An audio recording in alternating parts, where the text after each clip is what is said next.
Marc, chapitre 1. Voici le commencement de l'évangile de Jésus-Christ, Fils de Dieu, conformément à ce qui est écrit dans les prophètes. Voici, j'envoie mon messager devant toi pour te préparer le chemin. C'est la voix de celui qui crie dans le désert, préparez le chemin du Seigneur, rendez ses sentiers droits.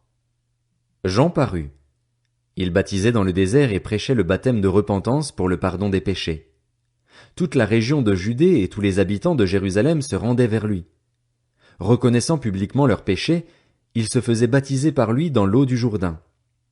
Jean portait un vêtement en poil de chameau et une ceinture de cuir autour de la taille. Il se nourrissait de sauterelles et de miel sauvage. Il proclamait « Après moi vient celui qui est plus puissant que moi, et je ne suis pas digne de me baisser pour détacher la courroie de ses sandales. Moi, je vous ai baptisé d'eau. Lui, il vous baptisera du Saint-Esprit. » À cette époque-là, Jésus vint de Nazareth en Galilée, et il fut baptisé par Jean dans le Jourdain. Au moment où il sortait de l'eau, il vit le ciel s'ouvrir et l'Esprit descendre sur lui comme une colombe, et une voix se fit entendre du ciel.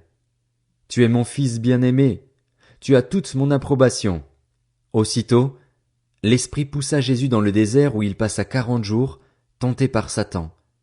Il était avec les bêtes sauvages et les anges le servaient. Après que Jean eut été arrêté, Jésus alla en Galilée. Il proclamait la bonne nouvelle du royaume de Dieu et disait « Le moment est arrivé et le royaume de Dieu est proche. Changez d'attitude et croyez à la bonne nouvelle. » Comme il marchait le long du lac de Galilée, il vit Simon et André, frères de Simon, qui jetaient un filet dans le lac. C'étaient en effet des pêcheurs. Jésus leur dit « Suivez-moi, et je ferai de vous des pêcheurs d'hommes. » Aussitôt, ils laissèrent leur filet et le suivirent. Il alla un peu plus loin et vit Jacques, fils de Zébédée, et son frère Jean, qui étaient eux aussi dans une barque et réparaient les filets.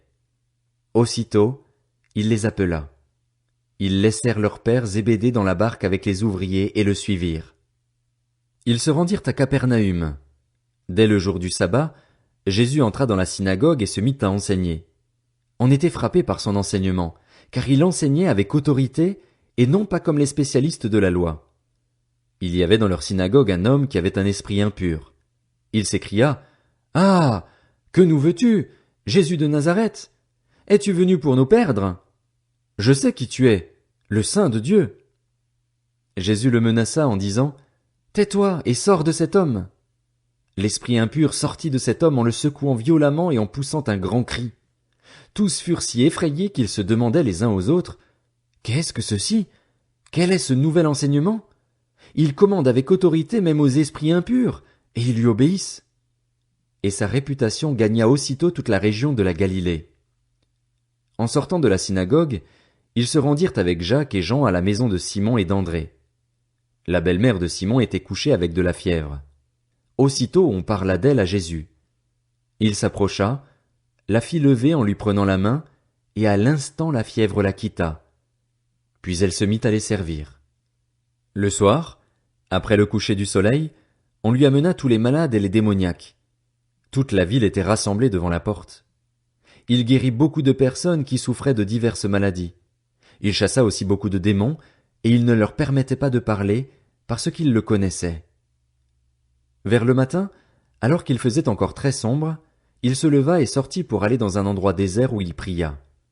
Simon et ceux qui étaient avec lui se mirent à sa recherche.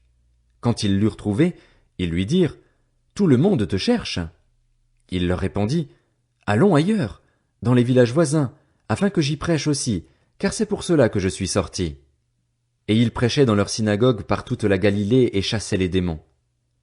Un lépreux vint à lui et, se jetant à genoux, lui dit en suppliant « Si tu le veux, tu peux me rendre pur. » Rempli de compassion, Jésus tendit la main, le toucha et dit « Je le veux, sois pur. » Aussitôt la lèpre le quitta et il fut purifié.